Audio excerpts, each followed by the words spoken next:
នៅពេលដែលរដ្ឋទាំងឡាយមិនយល់ស្របចំពោះចំណុចដែលជាទីតាំងខ្សែបន្ទាត់ព្រំដែនរបស់ខ្លួននៅពេលដែលរដ្ឋទាំងឡាយតវ៉ា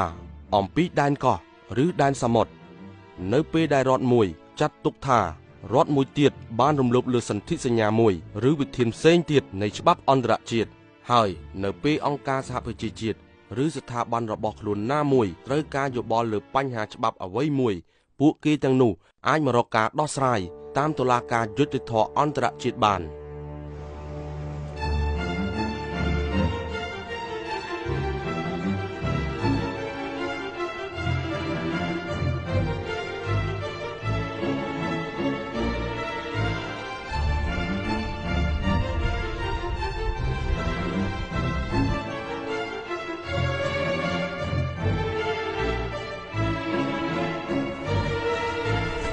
តុលាការអន្តរជាតិឬតុលាការ ICJ មានទីស្នាក់ការនៅប្រទេសហូឡង់ជាក់ច្បាស់ជាងនេះទៀតនោះគឺតុលាការនេះមានមូលដ្ឋាននៅវិមានសន្តិភាពនាទីក្រុងឡាអេដោយមហាសន្និបាតនិងក្រុមប្រឹក្សាសន្តិសុខដែរតុលាការនេះត្រូវគេស្គាល់ថាជាអង្គភាពចម្បងមួយនៃអង្គការសហប្រជាជាតិតុលាការនេះជាអង្គភាពតែមួយគត់ដែលមិនមានទីស្នាក់ការនៅទីក្រុងយូយ៉កតុលាការ ICJ ជាអង្គតុលាការចម្បងមួយរបស់អសបនិងជាតុលាការអន្តរជាតិជាន់ខ្ពស់បំផុតរបស់ពិភពលោកតុលាការនេះត្រូវបានបង្កើតឡើងតាំងពីឆ្នាំ1946ភាសាផ្លូវការដែលតុលាការនេះប្រើគឺភាសាអង់គ្លេសនិងបារាំងឯកសារគតិយុត្តដែលបង្កើតតុលាការនេះគឺលក្ខន្តិកៈ Veuillez vous asseoir ដែលជាផ្នែកមួយដ៏សំខាន់នៃរដ្ឋធម្មនុញ្ញរបស់អង្គការសហប្រជាជាតិដោយហេតុនេះហើយរដ្ឋសមាជិកទាំងអស់ទទួលស្គាល់ដោយស្វ័យប្រវត្តិនៅអត្ថិភាពនៃតុលាការនេះហើយអាចទទួលយកសេវាកម្មផ្សេងៗពីតុលាការនេះតុលាការ ICJ ជាអត្តរិទ្ធការីនៃតុលាការមួយទៀតដែលបានបង្កើតឡើងនៅឆ្នាំ1922ដោយសម្ព័ន្ធប្រជាជាតិគឺតុលាការយុត្តិធម៌អន្តរជាតិអចិន្ត្រៃយ៍នៅចន្លោះឆ្នាំ1922និងឆ្នាំ1940តុលាការអចិន្ត្រៃយ៍នេះបានដោះស្រាយរឿងក្តីប្រមាណជាង60ករណីតុលាការនេះត្រូវបានរំលាយនៅក្រោយសង្គ្រាមលោកលើកទី2តុលាការ ICJ បានបន្តការងារពីតុលាការអចិន្ត្រៃយ៍នៅថ្ងៃទី18ខែមេសាឆ្នាំ1946ដោយទទួលមរតកមិនត្រឹមតែលក្ខន្តិកៈរបស់តុលាការនេះប៉ុណ្ណោះទេប៉ុន្តែថែមទាំងយុត្តិការនិងទម្លាប់អនុវត្តផ្សេងៗរបស់តុលាការនេះទៀតផងដោយបុព្វការីរបស់ខ្លួនដែរតុលាការយុត្តិធម៌អន្តរជាតិមានតួនាទី2តួនាទីទី1គឺសម្រេចលើករណីទំនាស់រវាងរដ្ឋនិងរដ្ឋនៅត្រង់នេះយើងនិយាយអំពីករណីវិវាទតួនាទីទី2របស់តុលាការ ICJ គឺឆ្លើយតបទៅនឹងបញ្ហាកតេយុត្តទាំងឡាយដែលបានដាក់ជូនដោយមហាសន្និបាតក្រុមប្រឹក្សាសន្តិសុខនិងអង្គភាពឬទីភ្នាក់ងារដទៃទៀតរបស់អង្គការសហប្រជាជាតិក្នុងករណីទាំងនេះយើងនិយាយអំពីដំណើរការនីតិវិធីប្រឹក្សាយោបល់តាំងពីថ្ងៃតុលាការនេះត្រូវបានបង្កើតឡើងតុលាការនេះបានដោះស្រាយរឿងក្តីធំៗបានជាច្រើនករណីតុលាការ ICJ មិនមែនជាតុលាការព្រហ្មទណ្ឌទេតុលាការនេះមិនដោះស្រាយរឿងក្តីលក្ខណៈជាបុគ្គលទេមានតែជំនួសរវាងរដ្ឋនិងរដ្ឋប៉ុណ្ណោះដែលអាចដាក់ជូនតុលាការនេះដោះស្រាយបានតុលាការនេះមានសមាជិកចៅក្រម15រូបចៅក្រមទាំងនេះត្រូវបានមហាសន្និបាតនិងក្រុមប្រឹក្សាសន្តិសុខបោះឆ្នោតជ្រើសរើសតាំងសម្រាប់អាណត្តិការងាររយៈពេល9ឆ្នាំមុខតំណែងចំនួន5កន្លែងត្រូវបានបន្តថ្មីរៀងរាល់3ឆ្នាំម្ដងចៅក្រមអាចឈរឈ្មោះបោះឆ្នោតជ្រើសតាំងសាជាថ្មីបាន Mr. Mohammed Benuna, Mr. James Richard Crawford, Ms. Joan E. Donoghue, Mr. Kirill Kevorkian and Mr. Patrick Lipton Robinson have been elected to the International Court of Justice for a term of office of 9 years beginning on 6 February 20. សមាជិកតុលាការនេះម្នាក់ៗត្រូវមកពីប្រទេសមួយផ្សេងគ្នាសមាជិកតុលាការនេះមិនតំណាងឲ្យប្រទេសជាតិរបស់ខ្លួនទេពោលគឺពួកគាត់ជាចៅក្រមឯករាជ្យ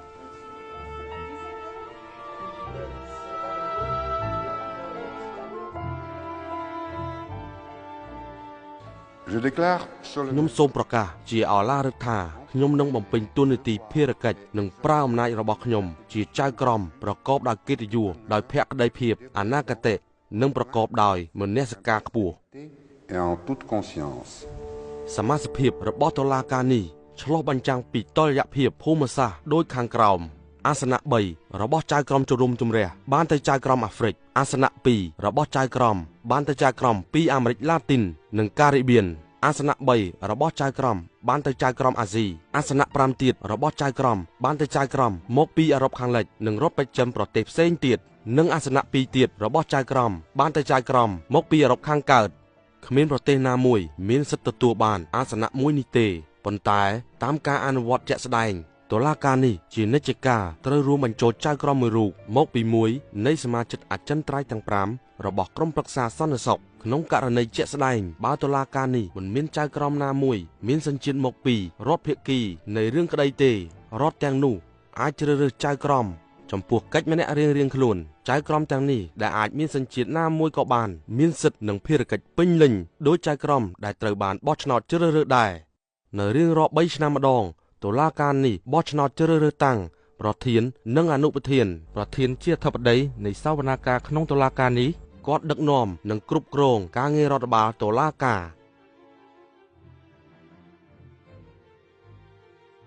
នៅរៀងរាល់ឆ្នាំប្រធានតុលាការនេះដាក់បង្ហាញរបាយការណ៍សកម្មភាពរបស់តុលាការ ICJ ទៅកាន់មហាសន្និបាតនៅទីក្រុងញូវយ៉ក De l'intérêt que votre assemblée manifeste pour la Cour et du soutien qu'elle lui apporte. តុលាការនេះមានឯករាជ្យភាពផ្នែករដ្ឋបាលតុលាការនេះជាអង្គភាពចម្បងតែមួយគត់របស់អង្គការសហប្រជាជាតិដែលមិនត្រូវការឧបត្ថម្ភគាំទ្រពីលេខាធិការដ្ឋានអសប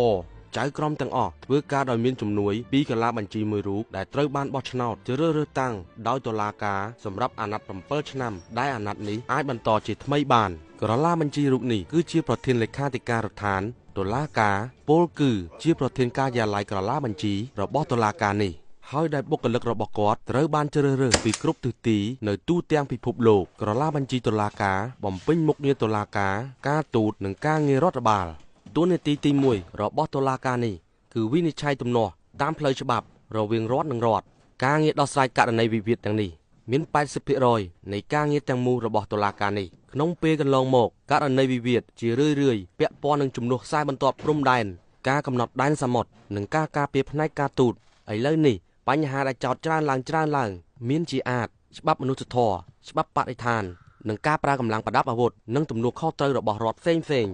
យុទ្ធាធិការរបស់តុលាការនេះមានលក្ខណៈទូទៅអាចថាជាបញ្ហាណាមួយដែលតាក់ទងនឹងច្បាប់អន្តរជាតិគ្រប់រដ្ឋជាសមាជិកទាំងអស់របស់អសបមានសិទ្ធិដាក់ពាក្យបណ្ដឹងករណីវិវាទទៅតុលាការនេះរដ្ឋដទៃទៀតក៏អាចដាក់បណ្ដឹងរបស់ខ្លួនទៅតុលាការនេះបានដែរតែត្រូវអនុលោមតាមលក្ខខណ្ឌមួយចំនួនក្នុងន័យនេះយុទ្ធាធិការរបស់តុលាការនេះមានវិសាលភាពលាតសន្ធឹងនៅទូទាំងពិភពលោកចាប់ពីឆ្នាំ1946មកមានរដ្ឋជាច្រើនបានបង្ហាញខ្លួននៅចំពោះមុខតុលាការ ICJ ក្នុងដំណើរការដោះស្រាយករណីវិវាទរដ្ឋទាំងអស់មានអធិបតេយ្យភាពរដ្ឋមានសេរីភាពក្នុងការជ្រើសរើសរបៀបដោះស្រាយទំនាស់របស់ខ្លួនដូច្នេះតុលាការនេះអាចបើកសវនាការដោះស្រាយករណីវិវាទមួយបានលុះត្រាតែរដ្ឋពាក់ព័ន្ធនោះបានព្រមព្រៀងគ្នាដោយសេរីចង់ឲ្យតុលាការនេះបើកសវនាការដោះស្រាយករណីវិវាទនោះក្នុងករណីភាគច្រើនរដ្ឋទាំងឡាយមករកតុលាការនេះដោយអនុលោមតាមសន្ធិសញ្ញាអន្តរជាតិណាមួយកាលបើតុលាការនេះទទួលបានការស្នើសុំពីរដ្ឋគូភាគីហើយនោះដំណើរការក្តីនឹងប្រព្រឹត្តទៅជា2ដំណាក់កាលដំបូងរដ្ឋគូភាគីត្រូវដាក់បញ្ជូនសំណុំរឿងក្តីវត្ថុតាងនិងបញ្ជូនសំណើជាលាយលក្ខណ៍អក្សរបន្ទាប់មកតំណាងមេធាវីរបស់រដ្ឋនោះត្រូវធ្វើសំអាងផ្ទាល់មាត់នៅចំពោះមុខតុលាការនៅក្នុងអំឡុងពេលបើកសវនាការ claims in this proceeding. Nicaragua requests from the court to A. dismiss and reject the requests and submissions of the Republic of Costa Rica. បន្ទាប់មកទៀតតុលាការនេះក៏បិទសវនាការដើម្បីចាប់ផ្ដើមពិភាក្សាមុននឹងសម្រេចការពិភាក្សារបស់តុលាការដើម្បីឈានទៅសម្រេចសេចក្តីមានលក្ខណៈជាសម្ងាត់រាល់សំណួរចោទសួរទាំងអស់ត្រូវបានសម្រេចដោយសម្លេងភាគច្រើននៃអង្គចៅក្រមដែលមានវត្តមានជាមធ្យមការពិភាក្សាដើម្បីសម្រេចសេចក្តីប្រព្រឹត្តទៅក្នុងចន្លោះពេលពី4ទៅ6ខែសារដីកានីមួយៗនឹងត្រូវប្រកាសក្នុងតុលាការជាភាសាផ្លូវការទាំងពីរហើយត្រូវបានបោះពុម្ពផ្សាយជាថ្មីជាសំណៅប្រថាប់ត្រា 3-4 ច្បាប់ហើយច្បាប់ចម្លងនៃឯកសារនេះនឹងត្រូវបញ្ជូនទៅរដ្ឋភាគីសាមីនីមួយៗសារដីកានឹងត្រូវប្រកាសក្នុងសវនាការជាសាធារណៈសារដីកាទាំងនោះនឹងត្រូវសម្រេចសេចក្តីជាមួយផ្នែកប្រណិប័តដោយតុលាការជួនសេចក្តីសម្រេចទៅចំណុចបញ្ហានីមួយៗ By 14 votes to 2 reject the preliminary objection raised by the Par ces motifs, la Cour 1. Par 14 voix contre 2, rejette l'exception préliminaire soulevée par la République. រាល់សារដីកាទាំងអស់នៃតុលាការនេះគឺជាសារដីកាចុងក្រោយហើយគ្មានបណ្ដឹងបន្តទេគួរកត់សម្គាល់ថាការបង្ហាញខ្លួនចំពោះមុខតុលាការនេះគឺជាឆន្ទៈរបស់គូភាគីផ្ទាល់ហើយជាមួយគ្នានេះដែររដ្ឋទាំងអស់ទៅបដិញ្ញាចិត្តគោរពអនុវត្តតាមសេចក្តីសម្រេចរបស់តុលាការដែលគូភាគីត្រូវជាប់កាតព្វកិច្ចអនុវត្តតាមរាល់សារដីការបស់តុលាការនេះត្រូវយកមកអនុវត្តប្រកបដោយប្រសិទ្ធភាពប្រសិនជារដ្ឋណាមួយបដិសេធមិនគោរពអនុវត្តតាមសេចក្តីសម្រេចរបស់តុលាការនេះរដ្ឋគូភាគីម្ខាងទៀតអាចធ្វើអបាស្រ័យទៅក្រុមប្រឹក្សាសន្តិសុខហើយដែលប្រាតាមមាត្រា94នៃរដ្ឋធម្មនុញ្ញអង្គការសហប្រជាជាតិក្រុមប្រឹក្សាអាចផ្ដល់អនុសាសន៍ឬសម្រេចលើចំណាត់វិធានការមួយចំនួនដើម្បីផ្ដល់អនុភាពដល់អនុសាសន៍ដល់ការអនុវត្តសារដីកានេះឲ្យមានប្រសិទ្ធភាពដោយទទួលបានអំណាចផ្លូវច្បាប់សិលធម៌និងការទូតដែលមានសេចក្តីសម្រេចរបស់តុលាការនេះទើបករណីបែបនេះកម្រនឹងកើតមានណាស់ទូនីតិ2របស់តុលាការនេះគឺឆ្លើយតបទៅនឹងចំណុចច្បាប់ទាំងឡាយដែលបានដាក់ជូនតុលាការបកស្រាយដែលអង្គភាពនិងទីភ្នាក់ងារនានារបស់អង្គការសហប្រជាជាតិនីតិវិធីនេះនឹងឈានទៅដល់មតិប្រឹក្សាយោបល់ចាប់ពីឆ្នាំ1946មកតុលាការនេះបានផ្ដល់មតិយោបល់ជាច្រើនលើចំណុចបញ្ហាផ្សេងៗដែលជួនកាលត្រូវប្រព័ន្ធផ្សព្វផ្សាយព័ត៌មានចាក់ផ្សាយយ៉ាងទូលំទូលាយមតិយោបល់ភាគច្រើនត្រូវបានស្នើឡើងដោយមហាសន្និបាតមតិប្រឹក្សាយោបល់ដែលតុលាការនេះបានចេញនៅឆ្នាំ2004ស្ដីអំពីវិបាកកតេយុទ្ធនៃការសាងសង់ជញ្ជាំងកំផែងមួយនៃដែនដីដែលប៉ាឡេស្ទីនកាន់កាប់បានក្លាយជាតួយ៉ាងមួយដ៏សំខាន់បំផុតក្នុងប្រវត្តិរបស់តុលាការនេះរដ្ឋទាំងឡាយមកពីទូទាំងពិភពលោកត្រូវបានអញ្ជើញចូលរួមក្នុងដំណើរការនីតិវិធីទាំងនោះដែលបានប្រើពេលអស់77ខែ should consider what further action is required to bring to an end ខុសពីសារក្រមមតិប្រឹក្សាយោបល់ដែលតុលាការនេះផ្ដល់មិនជាប់កាតព្វកិច្ចដែលត្រូវអនុវត្តឡើយវាគ្រាន់តែសម្រាប់អង្គភាពឬទីភ្នាក់ងារឯកទេសនានារបស់អង្គការសហប្រជាជាតិដែលជាអ្នកដាក់សំណើតាមដានការអនុវត្តតាមការខ្លួនយល់ថាជាការសម្រេចសមស្របប៉ុណ្ណោះទោះជាករណីណាក៏ដោយដោយសារតុលាការនេះមានអំណាចផ្នែកកតេយុត្តនិងសិលធម៌ទើបមតិយោបល់របស់តុលាការនេះមានទម្ងន់ខ្លាំងលើសពីនេះទៀតការទទួលយកនៅមតិប្រឹក្សាយោបល់ដែលចេញដោយតុលាការនេះពីសំណាក់រដ្ឋនិងអង្គការអន្តរជាតិនានាដើម្បីអនុវត្តជាក់ស្ដែងរបស់ខ្លួនគឺសំដៅលើកកម្ពស់ការអភិវឌ្ឍនិងច្បាប់អន្តរជាតិការបន្តការងារដែលផ្ដើមចេញពីតុលាការយុត្តិធម៌អន្តរជាតិអចិន្ត្រៃយ៍នៅឆ្នាំ1922សេចក្តីសម្រេចរបស់តុលាការ ICJ មានសារៈសំខាន់លើសលប់ហួសពីកង្វល់ផ្ទាល់តាមរយៈករណីបណ្ដឹងរបស់រដ្ឋនិងអង្គការនានាទៅទៀតក្នុងករណីជាច្រើននៅគ្រប់ទ្វីបទាំងអស់តុលាការនេះបានជួយដោះស្រាយវិបត្តិជួយសម្របសម្រួលទំនាក់ទំនងរវាងរដ្ឋនិងរដ្ឋនឹងធ្វើឲ្យការចរចាដែលគាំងស្ទះដំណើរការឡើងវិញទាំងតាមរយៈការដោះស្រាយទំនាស់តាមផ្លូវតុលាការទាំងតាមរយៈបកស្រាយច្បាប់ចំពោះបញ្ហាជាក់លាក់មួយៗ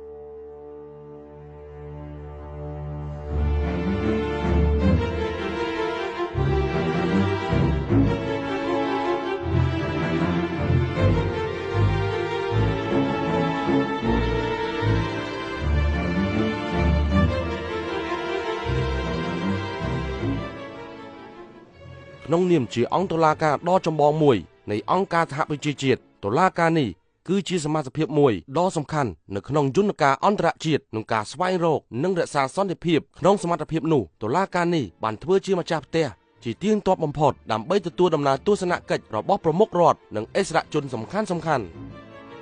តុលាការនេះបំពេញមុខងាររបស់ខ្លួនមានប្រសិទ្ធភាពក្រៃលែងតុលាការអាចចេញនូវការបន្ទាន់មួយក្នុងរយៈពេលតែប្រមាណថ្ងៃឬតែប្រមាណសប្តាហ៍និងផ្ដល់មតិប្រឹក្សាយោបល់ក្នុងរយៈពេលត្រឹមតែ 2-3 ខែប៉ុណ្ណោះតុលាការនេះដោះស្រាយវិវាទស្មុគស្មាញខ្លាំងបានជាច្រើនករណីដែលសុទ្ធសឹងត្រូវបានដាក់ជូនតុលាការក្នុងរយៈពេលក្រោម5ឆ្នាំថវិការបស់តុលាការនេះមានតិចជា 1% នៃថវិកាទៀងទាត់របស់អង្គការសហប្រជាជាតិតុលាការនេះជាស្ថាប័នយុត្ថាធិការពិសេសតែមួយគត់ក្នុងពិភពលោកតាមរយៈសារដីកាមតិយោបល់និងដីកាផ្ទាល់ខ្លួនតុលាការនេះជួយជុំជ្រែងដល់អង្គការសហប្រជាជាតិឲ្យសម្រេចគោលដៅចម្បងរបស់ខ្លួននោះគឺការរក្សានិងការពង្រឹងសន្តិភាពនិងសន្តិសុខពិភពលោកជាការពិតណាស់តុលាការនេះតែឯងគឺមិនអាចទប់ស្កាត់រដ្ឋនានាពីការឈានទៅប្រើប្រាស់កម្លាំងដើម្បីដោះស្រាយបញ្ហាបានឡើយប៉ុន្តែដោយមានការទទួលស្គាល់ពីរដ្ឋជាសមាជិកទាំងអស់របស់អង្គការសហប្រជាជាតិ ឥឡូវជាងពេលណាទាំងអស់ធ្វើឲ្យតុលាការនេះคล้ายខ្លួនជាយន្តការមួយដ៏មានតម្លៃសម្រាប់ការពង្រឹងសន្តិភាព